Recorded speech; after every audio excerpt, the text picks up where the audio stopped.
I'm a new business owner and I have a limited budget for IT. Where should I spend the first dollar? Great question. What do you think, Alan?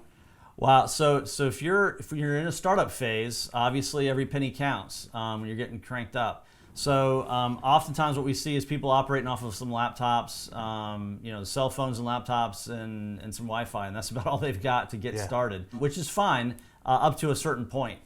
Really what you've got to decide early on is what are those core applications going to be that you're going to run your business off of.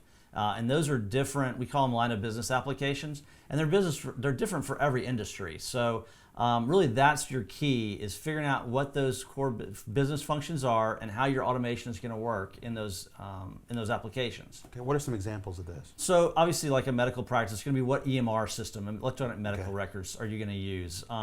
What are you going to use for your sales and marketing department? What CRM are you going to use to manage those processes? That's a very good point, and every business and every industry has specific applications. If you're in the mortgage business, you have what's called a loan operating system.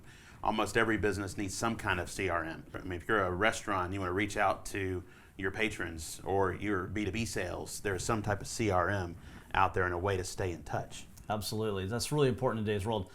Shortly after you get those applications and your core up and running, then you need to look at infrastructure, which is obviously what we do. You've got to get your cybersecurity system in place. How are you going to defend yourself? Most startups are operating off of the, go to Comcast cable modem, you run off the Wi-Fi. There's really no security in any of that stuff. So then you need to start looking stage 2 of, if you will, firewalls, infrastructure security, endpoint security. All of that starts coming into play to make sure that you can protect those applications of that data that you've been collecting as a startup. So you're saying businesses need more than the free software that came with their laptop?